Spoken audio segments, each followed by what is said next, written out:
সুলাইমান সুখন সামাজিক যোগাযোগ মাধ্যমের জনপ্রিয় মুখ। তবে কোটা সংস্কার আন্দোলন ঘিরে অনেকটাই নিশ্চুপ ছিলেন তিনি। কিন্তু গত 5 আগস্ট আওয়ামী সরকারের পতনের পর তাকে আর পাওয়া যায়নি জনসম্মুখে। সুখন নগদের চিফ পাবলিক রিলেশন বিভাগের পরিচালকের দায়িত্বে থাকলেও আসেননি নগদ কার্যালয়ে। 22 আগস্ট প্রতিষ্ঠানটি পরিচালনায় প্রশাসক হিসেবে দায়িত্ব বুঝে নিয়েছেন বাংলাদেশ ব্যাংকের কর্মকর্তারা। কেন্দ্রীয় ব্যাংকের কর্মকর্তারা নগদ কার্যালয়ে গিয়ে প্রতিষ্ঠানটির কার্যক্রম বুঝে নেন। তখনও কার্যালয়ে পাওয়া যায়নি আলোচিত ও সমালোচিত সুখনকে। অন্যদিকে সামাজিক যোগাযোগ মাধ্যমে গুঞ্জন উঠেছে সুলাইমান সুখন আওয়ামী সরকারের সঙ্গে ছাত্র আন্দোলন দমানোর বিষয়ে পরিকল্পনা করেছেন।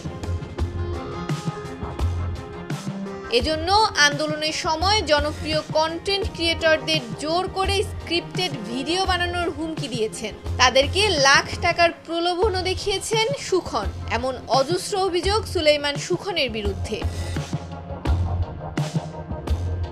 নগদ কার্যালয়ের একাধিক কর্মকর্তা জানিয়েছেন, গত 5 আগস্ট সরকার পতনের পর তাকে আর নগদ কার্যালয়ে দেখা যায়নি। তিনি অফিসে আসছেন না। তবে এখন তিনি কোথায় আছেন বা নগদ থেকে তিনি ছুটি নিয়েছেন কিনা এমন বিষয়ে তারা স্পষ্ট করে কিছু জানাতে পারেননি। মৌমিতা মৌ, ডেস্ক রিপোর্ট, ভোরের পাতা।